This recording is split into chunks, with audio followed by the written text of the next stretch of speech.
एकीकडे राज्यात निवडणुकांची रणधुमाळी सुरू आहे। उद्या अत्यंत महत्त्वाच्या अशा तिसऱ्या टप्प्याचं मतदानही होत आहे। मात्र राज्यात सर्वसामान्य माणूस मात्र पाणी टंचाईचा भीषण सामना करतोय।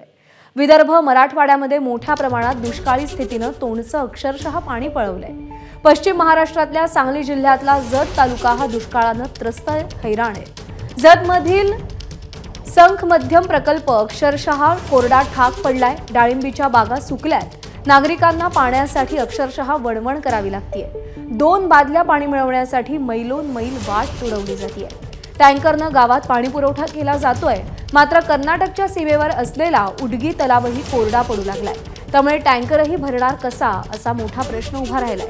गावातून आलेलं सांडपाणी खड्ड्यात साठवून ते जनावरांसाठी आणि डाळिंबाच्या बागेसाठी वापरलं जात असल्याची भीषण दृश्य काही ठिकाणी समोर आली आहेत। 8 ते 15 दिवसातून नळाला पाणी येतंय।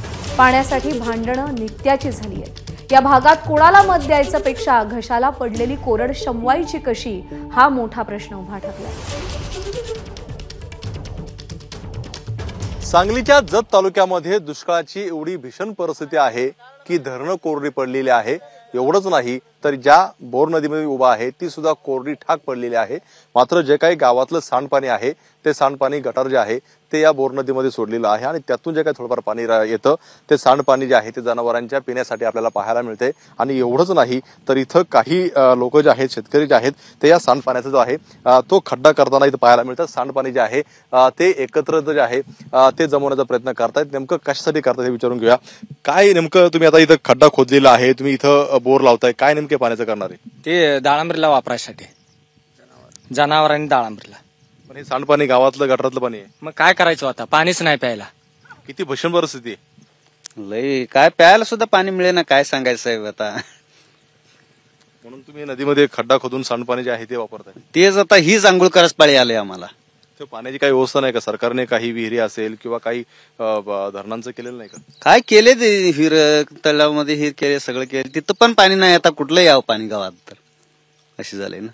बिहोरगीतनं आणले तर कुठनं पाईपनं केले, ते सुद्धा चालू नाहीत आता। आता तुम्ही हे सांडपाणी इथून किती लांब घेऊन जाणार आहे? इथनं एक अर्धा किलोमीटर आहे, 1 किलोमीटर अर्धा किलोमीटर एवढं। डाळिंबाच्या बागेला आणि पिण्यासाठी डाळिंबाचं बाग काय, नारळ झाड काय असेल ते त्याला सुद्धा सगळं वाळून चालायचं ना। हे तर नेऊन हे करायचं चाललंय आता। पाहतो आपण किती भीषण परिस्थिती आहे। काही ठिकाणी आपण पाहिलं की आपल्या ठिकाणी काही ठिकाणी जे आहे ते टँकरने अक्षरशः डाळिंबांच्या बागांना पाणी दिलेलं होतं। मात्र काही ठिकाणी जे टँकर सुद्धा नाही अशा ठिकाणी गावचं सांडपाणी हे एकत्र नदीमध्ये जे आहे ते एकत्र केलं जातं आणि तिथून हे सांडपाणी जे आहे ते इंजिनने शेतापर्यंत नेऊन जनावरांना आणि पिकं जगवण्यासाठी वापरलं जातं। त्यामुळे किती मोठी भीषण परिस्थिती जी आहे ती या ठिकाणी आपल्याला पाहायला मिळते।